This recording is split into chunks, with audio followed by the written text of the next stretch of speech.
You are listening to Sharing Abundance, an In Time Tech podcast. We love the support and thank you for listening. Enjoy! So, hi and welcome to our first ever episode of ITT podcast. I am Harshita. And I'm Ritvik. And we are in conversation with the most energetic, compassionate, and loving CEO of In Time Tec, Jeet Kumar Bansal. So, firstly, our heartiest thanks for providing this opportunity. This is the first time we are having this creation on the India side. So, we're so glad and excited to have you here. Thank you so much. Thank you, Harshita, and thank you, Ritvik, for having an opportunity to sit with both of you. And I'm looking forward to the conversation. And I'm glad that the young generation like you guys are interested to hear from an old man. And I'm here. Go for it. Anything and everything, whatever you have, what you can count on me is to give the insights. Most of the human beings say that they are going to tell or share the truth. I don't know the truth.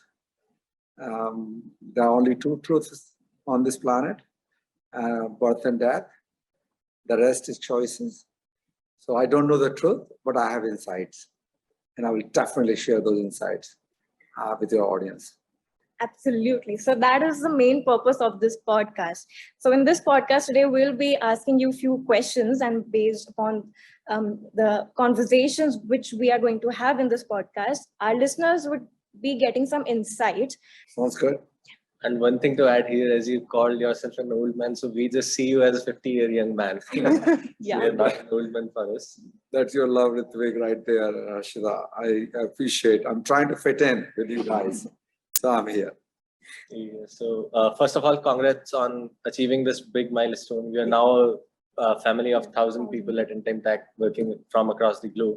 So I want to ask you, how is it different from leading a team of 4 people when you started to leading 1,000 people right now? Yeah. So for me, I think the number and scale is a part of life. If you think about in primary and middle school and high school and college, we all study. The degree of this study, the intensity of this study is different. Whether you play street level cricket game or high school or club level or Ranji level or international level, the different level of intensity and speed, but the rules of the games are same. So leading 4 people team and leading 1,000 people team, the rules of the games are same. You must love people. You must show your compassion. You must show as a role model. You do what is required. You always work hard. You always become a expression of determination, discipline, dedication, hard work. That's what I meant. You need to be a role model for whether it's 4 people or 1,000 people. I think so. The rules of the game of leading a team is exactly the same. The intensity, the scope is very different. There, I was perhaps leading 4 engineers who were writing code. Now I'm perhaps leading 4 VPs and senior VPs. Those who are operation, finance, HR, IT. Another one could be delivery, development, right? Customer satisfaction. Third could be new business development and existing businesses and how do you really take care of it. Fourth one could be technology, the VP of engineering, to make sure that there are right processes and products. So now when you see about those VPs and senior vice presidents, they are not dummies. They are not engineer level people. They are leaders of leaders of leaders. So the intensity and the focus and the scope, and that's different. But the rules of the game of loving them and compassionate and showing up as a role model and paying attention to the detail and creating a vision, all of that is similar. So the next question is like, we were talking about the start. So how difficult was it to identify those 4 leaders alongside you who you saw that they have the potential to start a company with you? Yeah. I think that's one thing which, as a leader, one must identify what kind of people you would like to have in your own team. There are certain characteristics I look for. The characteristics, number one, is it about me or is it about others? If people who are me focused, it's very hard to be a team member with that human being, at least in my context. Other places it might work, but when it comes to Jeet, it doesn't work. I can't be a team member. I can't be a team with anyone who has me focus. So it was very important for me to see those people who always focus on others. Can they connect the dots? Do they have enough intelligence to not only they have a great heart, but they also have enough capabilities to get the work done? Because it was important for not only, as I share, having good heart, but capabilities. Do they have ability to learn new tools and skills? Are they open? Are they hungry? Are they humble? Humility is very, very important. Arrogance is very, very difficult, right? Were they confident? Finalize arrogance and confidence and humility and all of that. So I was looking for those things, and just like as a matter of love, when you find someone you love, you know your heart will tell, right? It's always the case. You don't need to think much. Exactly like that. All the partners, whether Sandeep and Rakesh and Dane, Matt, I did not know. Dan knew Matt, but then when I met with him, it was exactly like this. It was like a love at first sight, right? They were the right people to create something together. So that's how I found that 5 of us could be a great team to start this company. So connecting to the previous questions, before starting the team or your career, so what was that one thing you wished you would have known before starting your career, which you came to know after you started your career? Career, particularly at employee at HP or before, or as an employer? Like as an employee. Employee back when I started the career. Yeah. That how much it is all about people, right? Technology, software, anything, but it all comes down to people. And I didn't know that you always work with people when it comes to corporate, right? When you come to a company, always about people. I also didn't know, in order for you to work with people, writing and speaking are very important skills. Because without those 2 things, no matter how intelligent you are, how capable you are, you will find yourself limited to connect with other human beings. Because in order to connect, you need to either speak or you need to write. Unfortunately, in our schooling system, growing up, again, all high school and colleges, there are no formal education was given to me particularly, and I don't know now, but majority of the human beings, the majority of the people who go into work for companies, there's no formal education about teaching how to write and how to speak. And that was the eye-opening for me. That besides technology and work, but I had to learn and I had to get the mastery of writing an email to all of our employees, for example, now, or sending a message to manager, or sending a message to your colleague, sending a message to your coworker. It's very important that what words are you using that will define the relationship. And when you are on the stage or when you are leading a meeting, how you speak will define how quickly or not so quickly those audience will connect with you, and it will come in their way to accept you as a leader. So I would say those are the two things that, besides your hard skills about technology and whatever the work is assigned to you, you must have pretty sharp speaking and writing skills in order to be successful in as an employee and now as even as an employer. That's great. And so like when you were sharing, I could see that you had a different perspective when you were in college or when you were working as an employee in HP.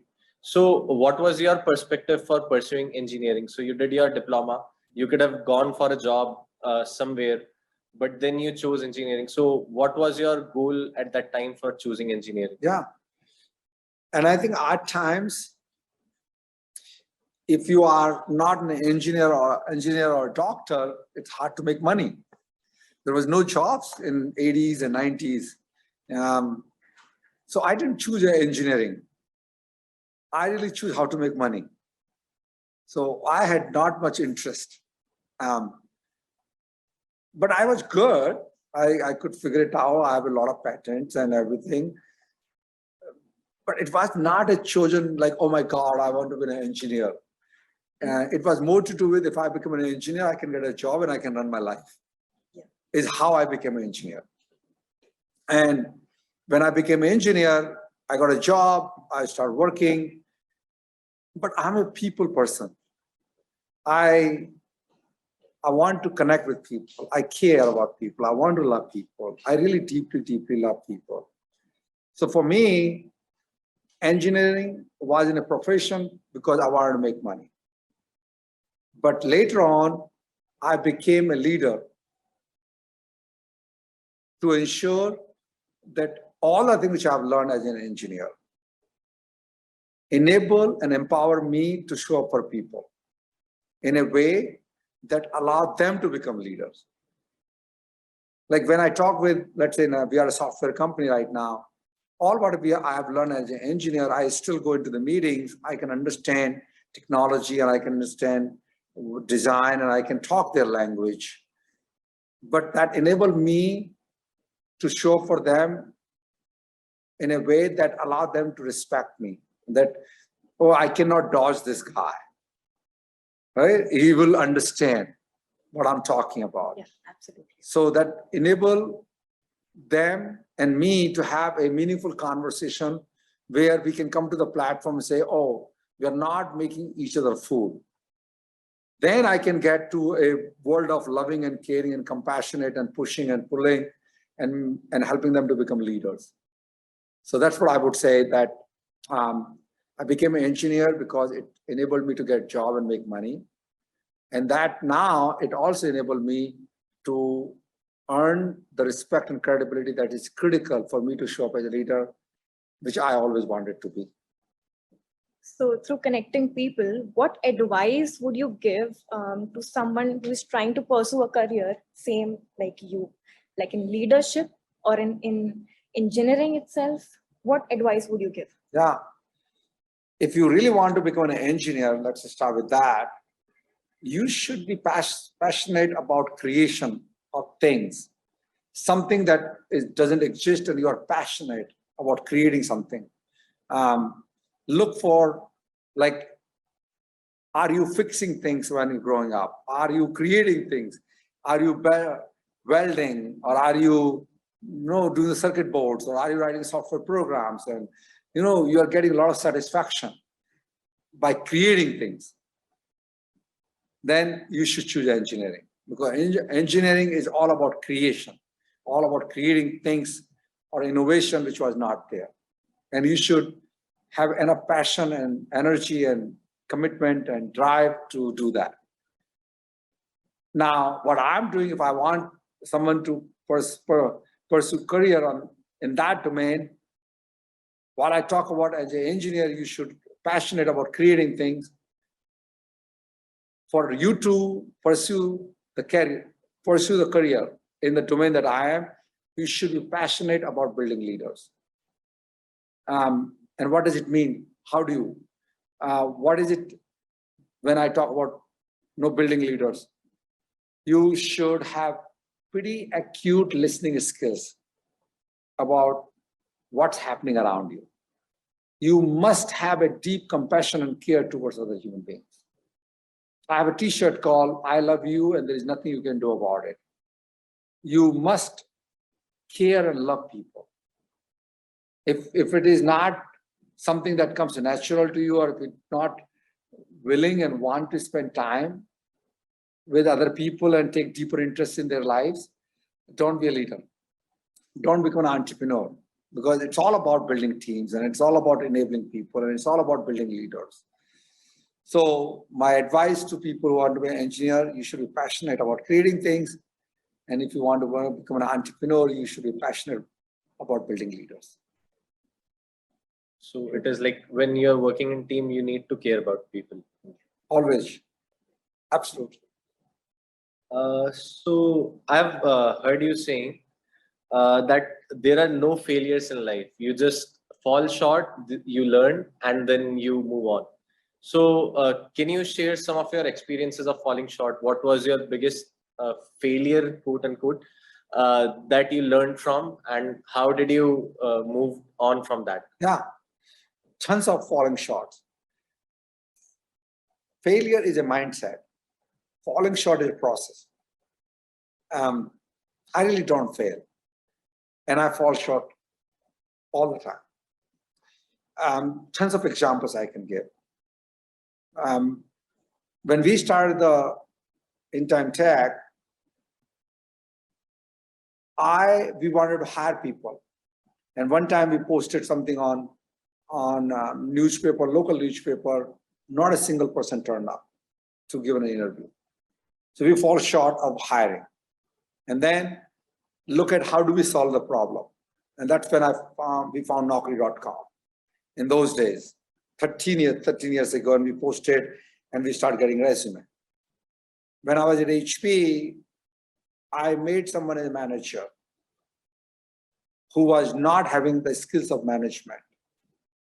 And I made that person manager because that was the consensus was amongst our second level manager that we should make him. But I did not stand up to say, no, he doesn't have that skill. So I fall short and learn that you need to put your foot down when you give someone a new role, and don't let people, the consensus should not cloud my judgment making. Right? So I fall short because I was not able to make the right call. And then eventually now, all the time, I learn from there. And then always I look at what kind of people can become leaders. We started a product called In Time CRM one time, 2 years of CRM building.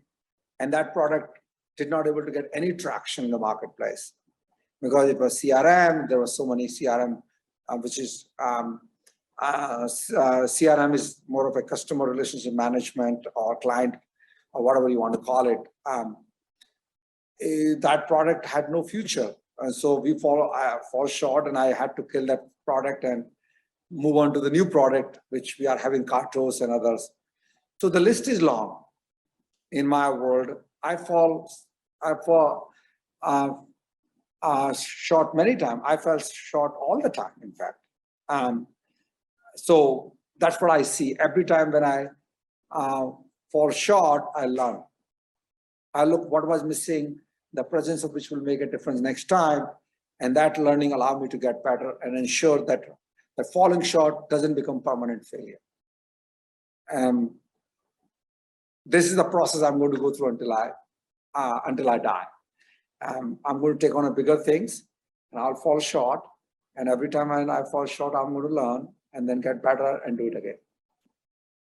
So in the process of falling short and experiencing different like scenarios in your life, do you ever feel a burnout? And how do you deal with it if you feel a burnout? Yeah. See, what is burnout? I'll give you the definition of it. If you are doing something that you are passionate about, then you are always going to be inspired to do that work. If you are doing the work that somebody asking you to do, that you are not motivated, then you are always going to find yourself depressed about that. So burnout is not about how many hours you are putting in. It's not about the size of the work. It's not about the scope of the work. It's not even about the intensity of the work. It's about why are you doing it? If you are doing it because you have to, if you are doing it as an obligation, you are doing it because somebody asking you to do, there is a chance of burnout because you are doing it for others. In my world, I don't experience burnout because I do it for me. I'm so inspired that I even find 20 hours less for me at times. I sometimes being like, I have an Apple Watch and there is standing hours. For last few days, they've been doing these offsite meetings. I have a stand up of like 20 hours. That means I must have got up 4 a.m. and slept after 11 p.m. And I don't feel any lack of energy, no burden, no burnout. In fact, I've hoped that I should not sleep even 12 o'clock. But then I'm responsible to get enough sleep to make sure that I can be effective. Yesterday, the same thing for me. You can see I was just awake till 1:32 and then got up 5 because there was meetings and things. And I just feel quite out here with you guys. So I don't feel burnout. And I don't expect that to happen ever in my life because I only do things that I love to do, not because I have to do. Amazing. So in this journey, like when I was listening to you, I think that people face situations where they have to do certain things. Like when right now you're an employer, so you have a choice. But earlier when you were in the job, so there are situations where your manager is asking you to do something. Like you shared that you had to make one person a manager. Absolutely. So what should one do at that time? Yeah. You need to do every time you have to. In my world, I don't need to anymore. Even when I had to, I did it because I wanted to do it. I never made it that, oh, you are asking me, you can initiate the conversation with me there because, oh, you better do it. But either I make it my own or I won't do it. So when they made me to make that person manager, I made it mine, that I did it.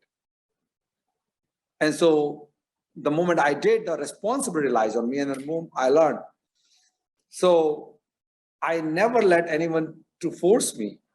Now they can start the force, but I make that force as a not a force because I make that about me that I want to do it. So it might start as I have to do, but I convert that because I want to do. And then own it. And make it that is my own choice. And if I cannot be able to convert that have to want to, then I want to. I walk away. And I used to walk away. I'm not doing it like that.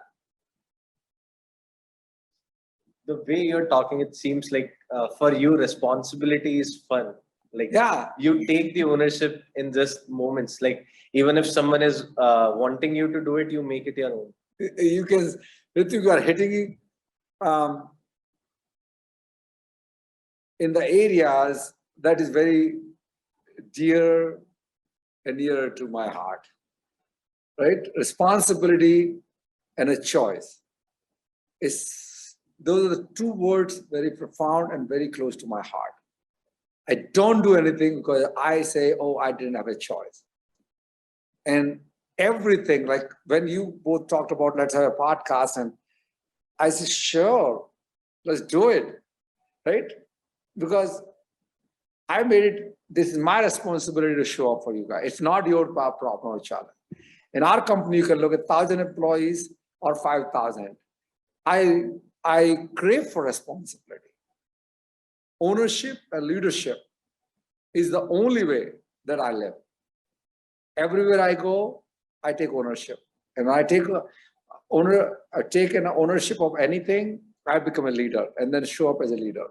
And so demonstrate leadership. So ownership and leadership go hand in hand for me. And then choice and responsibility. They are my second nature. And I really have so much fun. In fact, when they are not there and somebody say, oh my God, I don't know why I'm doing it, I just simply say, look, buddy, don't do. Right? Why are you doing it? If you don't want to do it, then why are you doing it? And they say, Jeet, you don't understand my life. Right? Tum kya jano paro ki zindagi? Like, I said, I do understand. But you are making it harder for yourself by either not choosing that as if it was yours or as if it is yours, or not having a courage to say, I'm not doing it and be free. Yeah. Right? So either have a humility to choose and do as if it is yours, or have a courage to say, I'm not doing it, put a gun on my head, I'm not doing it. Because it's not worth my life or worth of my life. Got it. I am just curious to know, does Jeet have any regrets? So like if you get a chance to go back in time and change one thing, so is there anything that you would like to change, and what would it be? Yeah. Something. I know a lot of people ask this question to me, and it's not a cliche, it's not like pretending. I'm seriously telling you, team, Ashita, you and Ritvik, I have no regrets. Zero regrets. Zero regret. None. And I mean it. If God gives me this life again, if He chooses to give me life, I would do exactly everything the same way. Because for me, there's no looking back. Past is done. Every time when past is done, I learn. I don't regret. I don't have anything called could have, should have, would have. I'm just like, I always have a headlight, right, at the front, right? I'm just moving forward. So seriously, I don't have any regrets. I don't live in the world of could have, should have, would have. I live in the world of possibilities. And I always march forward. And when I do fall short. And when I fall short, every time I learn. And when I learn, I go back and do it again. Until when?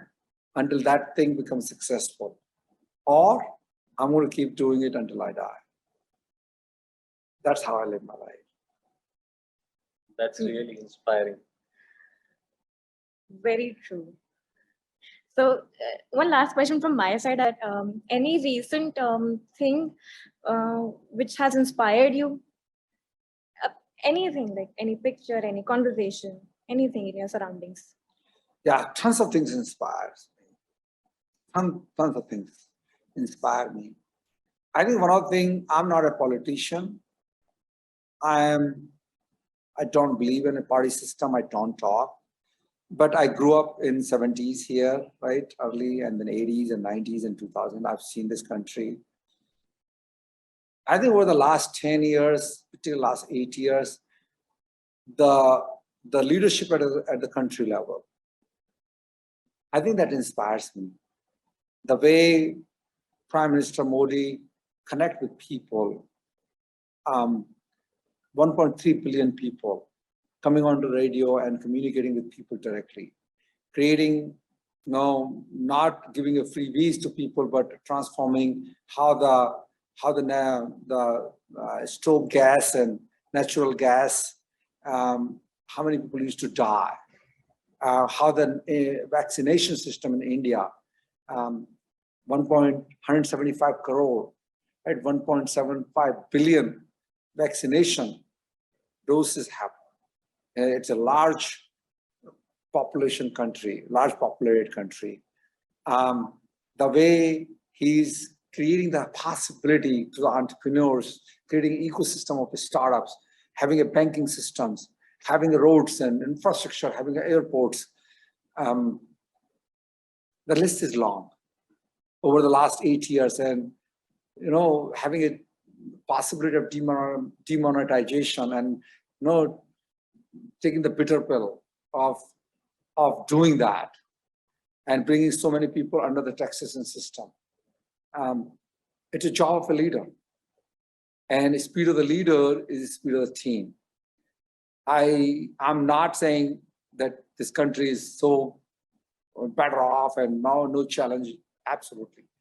But if you look at the contrast, my growing up time and early adulthood and what I've seen in this country, simple example of Jaipur to Nagar, where I belong, it used to take us 5.5 hours to travel. Now door to door is 2 hours, 45 minutes. The toll system, the fast tags, you just list is really long. It all happened because someone really someone wants to make a difference. Someone really took it on. So you asked me, Harshita, what inspires me? Many things inspires, but I think I want to use that as an example because people can relate to it by seeing the results of last 8 years. It enables me to see what is possible when a leader shows up. The scale of the challenges in this country, the scale of the population of this country. You can make a difference at that level if leader chooses to do so. And that is very inspirational. Amazing, Jeet. Thank you so much for the conversation and the answers you gave to us. Anything from you? No. We will just look forward to talking to you again in some time. Yeah. Anytime, team. You can, both of you, amazing. Creating this one, I'm so gotten by that young generation is taking on something like that, where you are using a platform like podcast and bringing that to the larger audience. It's a great contribution, and I'm greatly inspired with this also. You talk about example.